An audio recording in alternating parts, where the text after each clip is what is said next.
শতিকাৰ মহানায়ক জুবিন গাৰ্গ ডাঙৰীয়াৰ মৃত্যুৰ পিছৰে পৰা দেখা গৈছে যে সমগ্ৰ অসম একজোট হৈ মানে তেখেতৰ মৃত্যু ন্যায় বিচাৰিছে। আৰু এই সমান্তৰালভাৱে দেখা গৈছে যে একাংশ দুষ্ট চক্ৰই বা নিকৃষ্ট ৰাজনীতিৰ অংশৰূপে এই সমগ্ৰ বিষয়টো ফালৰি কৰাৰ তেখেতসকলে চেষ্টা কৰি আছে। আৰু তাৰ অংশৰূপে আলাউদ্দিন নামৰ এজন মৌলানা, তেখেত মৌলানা হয় নে নহয় ডিজিটেল মোল্লা বুলি আমি কওঁ, এই আমাৰ মুৰাদাৰ থানাৰ অন্তৰ্গত তেখেতৰ ঘৰ, আৰু তেখেত থাকে লখিমপুৰত।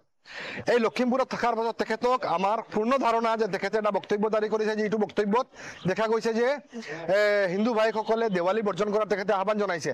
আৰু এই সমগ্ৰ বিষয়টো আমাৰ প্ৰথম দৃষ্টিত এইটোৱে অনুমান হৈছে যে সম্পূৰ্ণ নিকৃষ্ট ৰাজনৈতিক ষড়যন্ত্ৰৰ অংশৰূপে তেখেতে এইটো কৰিছে যাতে এই লৈ বিতৰ্ক হওক। আপোনালোকে ইতিমধ্যে গম পায় যে যোৱা কিছুদিন আগত গোৱালপাৰাত মইনুল হক নামৰ এগৰাকী ব্যক্তিয়ে এই ধৰণৰ মানে বিতৰ্কিত মন্তব্য কৰিছে। আৰু আমি জানিব পৰা মতে সেই মইনুল হকো এটা বিশেষ ৰাজনৈতিক দলৰ মানে প্ৰভাৱিত আছিল। আৰু এই আলাউদ্দিন নামৰ যিগৰাকী মৌলানাই শেহতীয়াভাৱে বিতৰ্কিত মন্তব্য কৰিছে, তেখেতৰ পৰিয়ালো অসম গণ পৰিষদৰ লগত তেখেতৰ পৰিয়াল জড়িত হৈ আছে। গতিকে আমাৰ পূৰ্ণ সম্ভাৱনা আছে যে শাসকীয় দলে এই এই আলাউদ্দিনক ব্যৱহাৰ কৰিছে, আৰু এই ব্যৱহাৰ কৰি যাতে ইচ্ছাকৃতভাৱে এক বিতৰ্কৰ সৃষ্টি হওক।